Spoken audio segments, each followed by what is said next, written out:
Welcome to Montenegro, everybody.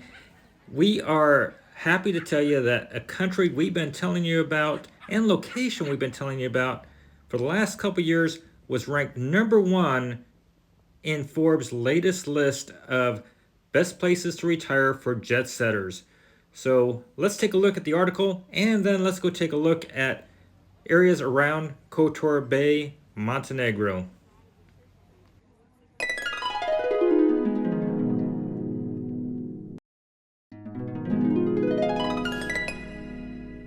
So we're happy for Montenegro, aren't we? Yes, we are. So Kotor Bay is #1, according to Forbes, not just us. And we've been telling them about Montenegro, well, since we started our YouTube channel, but since I guess we started making videos about it off and on as we've been traveling since early 2021. Yeah, and we've known about it since 2016. When we bought our first home there.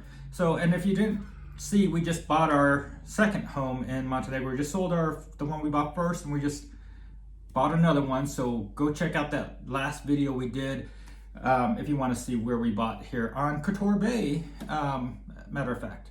So we love Montenegro, and let's talk about what a jet setter is, because this is who Forbes says it's #1. And jet setter doesn't mean that things are outrageously expensive. What was the amount that Forbes says it costs to live in Montenegro? $2,900 a month, approximately. Yeah, so that's not a budget breaker. That's barely above the national average for a couple on Social Security. So $2,900 a month is what they're saying. And Julie will give you the runner-ups here in just a second. But what is a jet setter? It's a person that's looking to live abroad, travel abroad, where money is not as so much of a constraint, but the quality of life and the experiences are more important. So not to say you have to be wealthy to be a jet setter, because some of these locations where you would be a jet setter are not that expensive either. Right. There's a couple that were cheaper, a couple more expensive on the list. So who else was on the list? So we have DEAUVILLE of, I'm sure I'm mispronouncing it a little bit, France. And they came in at just quite a bit above, actually, $3,800 a month. And then MENDOZA, Argentina, and they're coming in at an average of $1,500 a month. And PHUKET, Thailand, also coming in $1,700 a month. Now, I think you probably could live a little less than $1,700 a month there, but we haven't been. And then TURKS and CAICOS comes in at a whopping $4,400. Yeah, so all of those are reasonable on a typical American budget if you're working, but maybe not if you're retired. Montenegro kind of hits that sweet spot. You're not feeling like you're in a lower class, poor area. No. And the quality of life is great. And you could live well under that budget. If you're renting, it might push it up there, but if you own your home, it definitely can be done well less than $2,800. So apparently Julie and I, we are experts on this location. We just got off of doing a conference for Live and Invest Overseas on Montenegro. Now we also are doing a summit coming up. So that I'm going to go ahead and do this little housekeeping information before we get into more Montenegro, Kotor Bay, but we're going to be participating in the Live Abroad Summit, and it's going to be on July 10th and 11th, and it's free to attend. So if you want to attend this, send a link to warrenjulietravel@gmail.com, and I will send you the link so that you can sign in and participate and listen in. There's going to be other YouTubers on there talking about their experiences, not just on Montenegro, but other locations. And actually Montenegro will be just a small slice of that, but I think as time goes on, Montenegro is going to be bigger slices of these types of things. And Julie and I are also just a slice of this pie. We're not doing this conference is not just about us.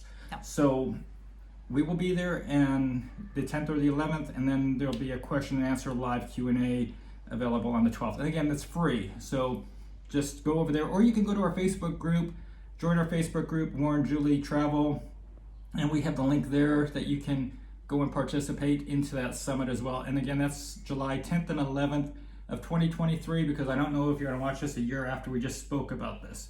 So let's get into Montenegro. Definitely.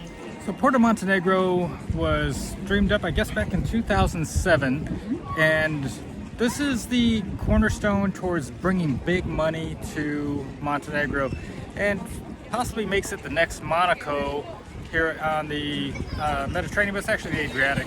But huge yachts are parked here typically throughout the year, and it's making Montenegro a place not just for people looking more affordable living, but people with big dollars looking for a place to have a very nice location. And if you can't hear, there's an airplane in the background. It's about airports not far from here either, which makes this a place where you can fly into your yacht.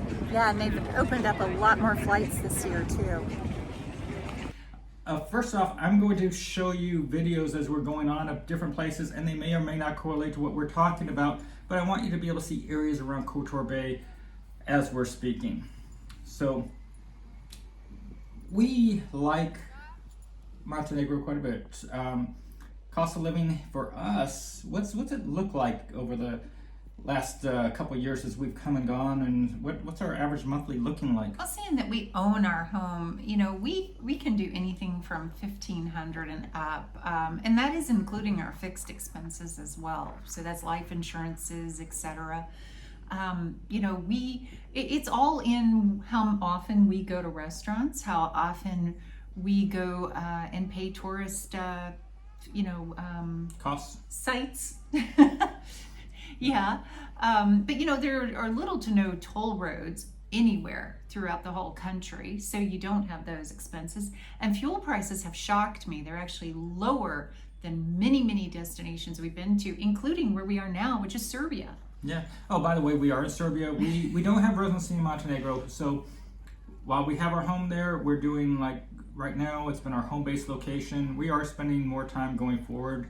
We're planning on spending the spring and the fall, for the most part, in Montenegro, and hitting the road in the winters and the summers to go to different places.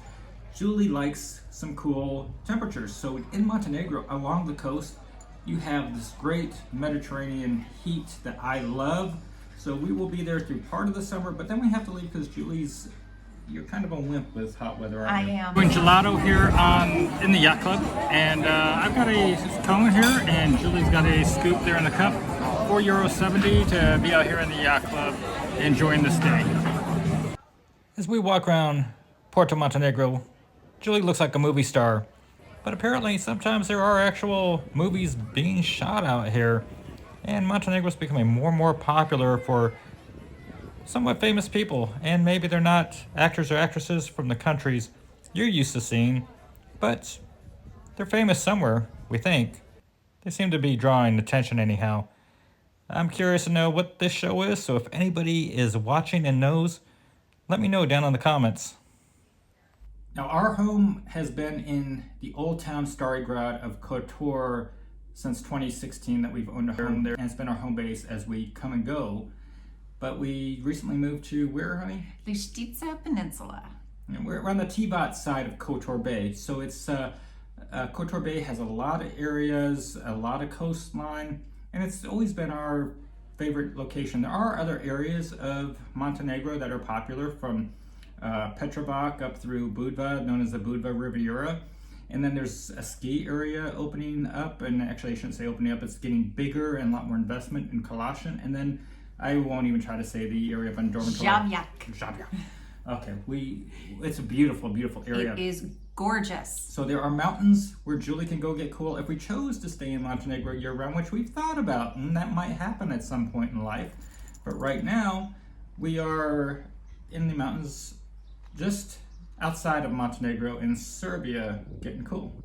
But the beaches, you have mostly pebble-type beaches around the Kotor Bay, but there are some areas where there's some sand, and there's areas where you have these cement platforms, or platforms that you jump into the water, and it's got a really great vibe. Now, what would you say are some negatives to this lifestyle in Montenegro?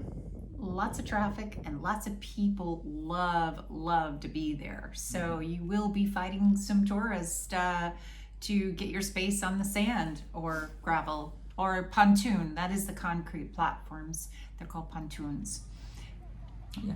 So the traffic, unfortunately, has not been able to be kept up with as more and more people have found Montenegro. Now, while Julie and I like to think we discovered Montenegro in 2016, there are a lot of Europeans here way before us. So when we speak like we discovered Montenegro, it's mostly for Americans. Before we came here, I'd be saying that probably less than 0.5% of Americans even knew where Montenegro was on a map. And at this point, maybe 5% know. So They thought we were going to Jamaica, Montego Bay. yes, yes. So Montenegro is growing. It's booming investment-wise. Investors have known about Montenegro and know about Montenegro from all over the world. So housing prices have been going up, and we feel like we've gotten a steal and we've done well in the real estate here, but it may not stay affordable for everybody for long. However, if you love Montenegro but you just want to drive to the bay, there's going to be less expensive areas farther south. If you go south of Petrovac, Sutomore, Bar. it's not as well developed. It's not as touristy. Part of the thing we love about the Kotor Bay is that you have a great expat community, lots of international flavor. The people there are great. Their Montenegrins are great, and you can typically find English written on a lot of things. So if you don't know Montenegrin or Serbian, you can get by a lot easier in the Kotor Bay area. And at least it's not in the Cyrillic language, so it's in Latin and it's easier to read. And for those of you that speak English like me, that's Cyrillic, is what she just said. So she's my linguist. So we hope that you're going to take an opportunity to put Montenegro onto your travel schedule. Check it out. And I will tell you, and Julie will tell you too, not everybody that comes to Montenegro are as smitten with it as Julie and I. Yeah. We've had friends that have come here that just don't see things the same way as us. Yeah. So it really needs to be looked at through your own eyeballs and come over to Montenegro and see what you think about it. You know what? There are so many other areas besides just Stari Grad, which is the old town. So we have found that Herceg-Novi, all around Kotor Bay, Paris, Risan, yes, all of them have their own charms. And where we are now and where we're living is quiet and peaceful, but we are still close to the action. We're not far away from everything. And we still have beautiful beaches to visit. So we highly encourage you to really explore all territories if you do come out. And if you're a jet setter, a nomad, a traveler, and you want to be able to have a home base that's not part of the Schengen, then Montenegro's it for you. And Absolutely. If you choose to go for residency, you can do so by owning a home. And there's not a low monetary value for the home value to apply for residency, but you do have a limitation that you do have to stay in the country for 10 months out of the year. So that becomes a little bit of a stickler. That's the main reason Julie and I have at this point just done the 90 in, 90 out, and that's what we're going to stick with for now anyway. Yes. But if you do get residency, they're expecting to go EU eventually, and so that could move you into an EU residency at some point, but I don't think EU residency or EU membership for Montenegro will be any sooner than maybe 5 years down the road. It's not imminent like next year or something, but you never know. Things are changing fast in Europe. Yes, they are. So we're going to show you, as we leave this video, an area called Lustica Bay, a housing development for people with a lot of money on the Adriatic. So check out this area, and as a reminder, Julie and I were traveling the world with our 2 dogs. We're trying to see what it's like to live in different places, and we typically stay in a country for 1 to 3 months, trying to share our experiences and expenses with you. So if you haven't, please subscribe, give this video a like, and until next time, have a great day, everyone. bye-bye. Bye.